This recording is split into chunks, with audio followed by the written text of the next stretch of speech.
Surat crime branch કરી રહી છે પ્રેસ કોન્ફરન્સ। 6 ધાડપાડુઓની ધરપકડના મામલાને લઈને પ્રેસ કોન્ફરન્સ। जो बाहर थी आवीने जो मध्य प्रदेश અને મુંબઈથી આવીને બધા લોકો હાર્ડકોર ક્રિમિનલ છે અને સુરત શહેરના બાજુમાં સુરત ગ્રામ, નવસારી, ભરૂચ, વડોદરા આ બધા વિસ્તારમાં આ લોકો રેકી કરી રહ્યા છે આંગડિયામાં કોઈ મોટી લૂંટ કરવા માટે, જેમાં ડાયમંડની, ગોલ્ડને અને રોકડ રકમનો જો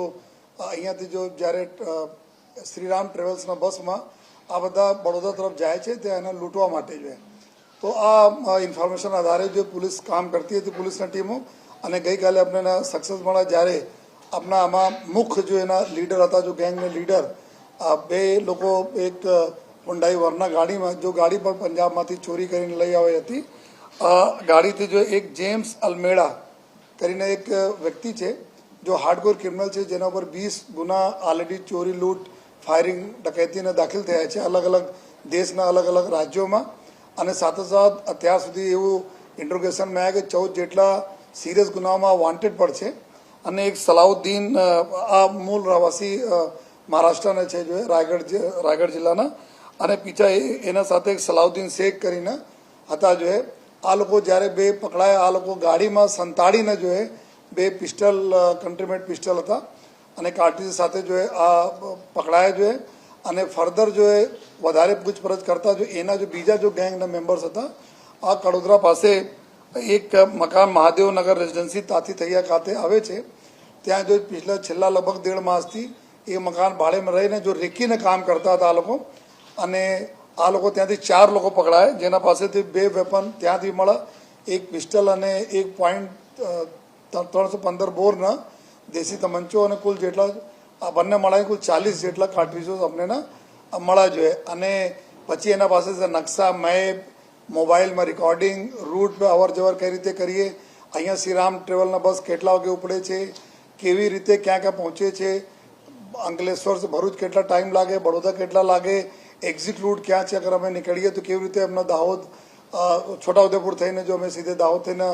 નીકળી જઈએ મધ્યપ્રદેશમાં, અલગ અલગ રૂટના પૂરી નકશા સાથેની અને મોબાઈલમાં રેકી કરેલા છેલ્લા જો 1.5 માસથી રેકી કરેલા બધી વિગતો એના પાસેથી આપણને મળી। તો વધારે જ્યારે અમે લોકો પૂછપરછ આ લોકોને કર્યા તો આ લોકો જો પ્લાનિંગ પ્રમાણે એવું હતા કે જો મૈદરપુરા પાસેથી શ્રીરામ ટ્રેવલ્સમાં આંગડિયાના લોકો જો 5-6 આંગડિયા ત્યાંથી ડાયમંડ અને ગોલ્ડ વગેરે લઈને જાય છે।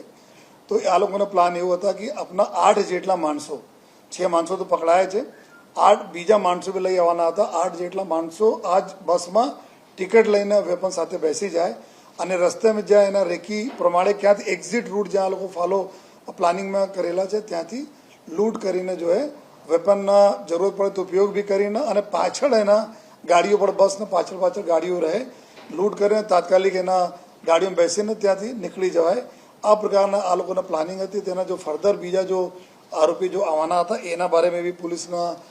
કામગીરી ચાલુ છે, અત્યારે એના બી પકડવાના। તો જો 6 આરોપીઓનો જે વિગત છે, એક જેમ્સ ઉર્ફે જેફરીન ગિદોરી ઉર્ફે અલ્મેડા કરીને જો છે મેન એના લીડર, જેના ઉપર 20 જેટલા સિરિયસ ગુના પૂરા કર્ણાટકા, બોમ્બે, મહારાષ્ટ્ર બધી જગ્યાએ છે, 14 ગુનામાં વોન્ટેડ બી છે। અને એક બીજા સલાઉદ્દીન, ત્રીજા એક રાજેશ સુબેદાર સિંહ પરમાર કરીને છે, જેના 42 વર્ષ ઉંમર છે, આ એક્સ આર્મી મેન છે। એક્સ આર્મીના નોકરી પૂરા થયા પછી આ મુંબઈમાં પ્રાઇવેટ સિક્યુરિટીમાં કામ કરતા હતા, ત્યાં બી 20 કેજી જેટલા ગોલ્ડના ચોરીમાં સામેલ હતા જો અને પછી આ જેલ ગયા, જો તલોજા જેલમાં હતા। આ જેલમાં જો અલ્મેડા સાથે એના મુલાકાત થઈ, પછી એના ક્રિમિનલિટી એના કન્ટિન્યુ હતી, અને પછી આ જો રાજેશ સુબેદાર પછી જો મધ્યપ્રદેશ પોલીસમાં ભરતી થયા પોલીસમાં, અને અત્યારે ગ્વાલિયર જેલમાં જેલ સિપાહી તરીકે ફરજ બજાવે છે। તો અત્યારે હાલ ચાલુ ફરજ ઉપર પણ છે આ જો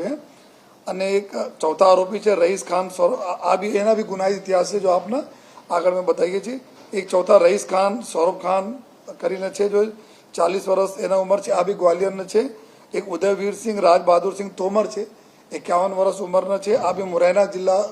મધ્યપ્રદેશના છે। આ જો તોમરના અહીંયા જો ઘર બી છે, અહીંયા પહેલાં રહેતા હતા જો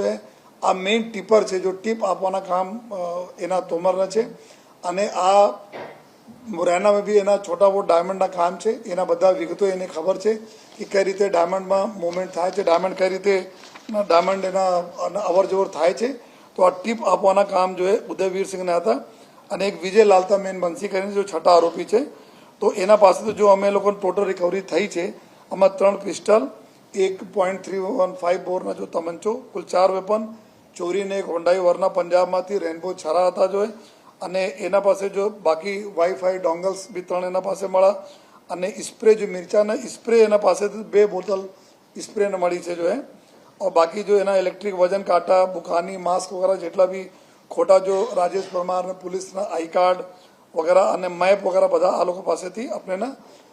મળેલા છે. અને એમાં જો ગુનાઓની અગર આપણે વાત કરીએ જોઈએ તો ટોટલ જો ગુના દાખલ થયેલા છે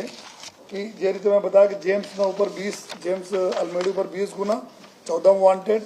ઉદયવીર સિંહ ઉપર જો 3, જો રાજબહાદુર સિંહ તોમર જો મેન ટીપર છે 3 ગુના દાખલ થયેલા છે, જે બધા ગુના આપણા સુરત શહેરના છે, જેમાં 2004 લઈને 2021 તકના ગુનાઓ છે આર્મ્સ એક્ટ વગેરેના. અને રાજેશ સુબેદાર સિંહ ઉપર જો 20 kg ગોલ્ડ ચોરીના ગુના, અને રઈસ ખાન, સૌરભ ખાન જો છે જેના જુલુપુર રાજસ્થાન એના ઉપર જો ચોરીના ગુનાઓમાં સામેલ છે. અને અત્યારે હાલ આ જો ગ્વાલિયરમાં પોલીસ અને આર્મીના ભરતી માટે જો કોચિંગના કામ કરાવે છે આ વ્યક્તિ જો, અને સલાઉદ્દીન જો છે એના ઉપર લગભગ 5 ગુના સુરત અને કર્ણાટકમાં દાખલ થયેલા છે. અને જો આ બંસી છે, બંસી ઉપર અત્યાર સુધી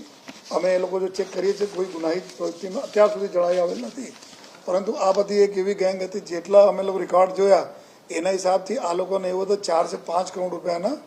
આપણા આંગળીયા અને એના ઉપર હાથ મારવાના એના પૂરા પ્રયાસ હતા. ટીમ બહુ સારી રીતે જો વર્કઆઉટ કરતી હતી જો, અને જ્યારે મેઇન ગેંગ લીડર બંને આવ્યા ત્યારે એના પકડાયા, પછી એના નિશાનદેહી ઉપર બીજા 4 પકડાય કડોદરા ખાતેથી. તો એક સક્સેસ સ્ટોરી મળી આપણે કે આ બધા મેન ગુનેગાર ફાયરિંગ કરવાના જો અલમેડી છે, 2 વખત પોલીસના જાપ્તા ઉપર ફાયરિંગ કરીને આ લોકો ફરાર થયેલા છે. લૂંટ કરવાના, મર્ડરના આરોપીઓ છે આ બધા જો, મર્ડરના આરોપી મર્ડર કરવાના, લૂંટ કરવાના, એના બહુ આ લોકો માટે બહુ એકદમ સિમ્પલ કામ છે. પરંતુ ક્રાઇમ બ્રાન્ચના ટીમને સરસ કામગીરી લીધે આ નિષ્ફળ ગયા છે.